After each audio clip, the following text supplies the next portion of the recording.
इंद्रदेव एक ऐसा देवता है जिनकी पूजा हिंदू नहीं करते। इनकी पूजा ना करने के वैसे तो बहुत सारे कारण हैं और एक पे तो मैं वीडियो बना भी चुका हूँ, तो ये उसका दूसरा पार्ट है जिसके अंदर मैं आपको एक और इंसिडेंट बताऊं जो इंद्रदेव के चरित्र पे एक दाग दे देता। एक ऐसी चीज है जो इंद्रदेव कंट्रोल नहीं कर पाते, वो है उनकी काम वासना यानी कि लस्ट। तो ये उस दिन की बात है जब इंद्र अपने सिंहासन पर बैठे और देवलोक के कलाकार उनके आसपास आते हैं और संगीत नृत्य करते। उन्हीं में से एक स्त्री पे उनकी नजर जाती है जिसका नाम होता है साची।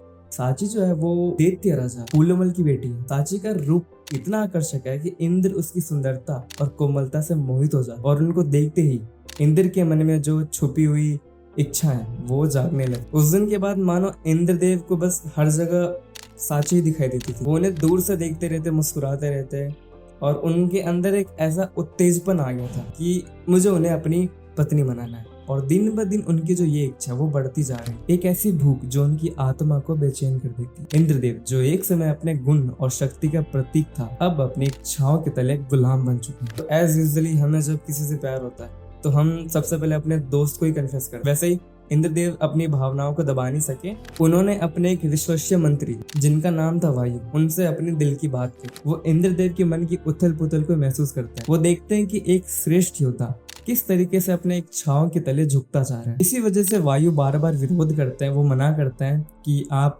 इस पे ध्यान मत दीजिए, पर जितना वायु विरोध करते हैं उतनी ही इंद्रदेव के अंदर और इच्छा बढ़ती जाती। साची को पाने के लिए इंद्रदेव एक योजना बनाते। वो स्वर्ग के एक विश्वकर्मा उनको बुलाते हैं और उन्हें एक ऐसा महल बनाने का आदेश देते हैं जो कि आज तक स्वर्ग में नहीं बना। इंद्रदेव को ये लग रहा था कि अगर मैं ऐसा महल बना दूंगा तो इसे देख के जो साची जो है वो मेरी तरफ आकर्षित हो जाएगी और इससे उनकी इच्छा जो है वो पूरी हो जाएगी। जैसे जैसे महल का निर्माण होता है, और ये महल एक महल नहीं है, ये इंद्रदेव की चाहत का प्रतीक है। दूसरी तरफ साची जो इन सब चीजों से अनजान थी, उसके पिता पुलुमल अपनी बेटी साची को हमेशा निगरानी में रख तो महल बन के खड़ा होता है, लेकिन फिर भी साची का उन पर कोई ध्यान नहीं जाता। तो इन्हीं सब चीजों से फ्रस्ट्रेट होके इंद्रदेव साची के सामने अपने दिल की बात रखते और उनसे विवाह करने का प्रस्ताव रखते। पर जो साची है वो एकदम से उनको मना कर दी क्योंकि वो जानती थी इंद्रदेव की इच्छाओं के बारे में। और ऊपर से इंद्रदेव एक देव थे। इंद्रदेव साची के प्यार में इतना घुस चुके थे, वो इच्छा की वजह से पूरे संसार का बैलेंस बिगड़ गया था। और वो इंद्रदेव थे, वो अपनी इच्छाओं के पीछे अपने बाकी सारे कर्तव्य को भूल गए, जिसकी वजह से जो बाकी देवता थे वो उन पे बहुत ज्यादा क्रोधित थे।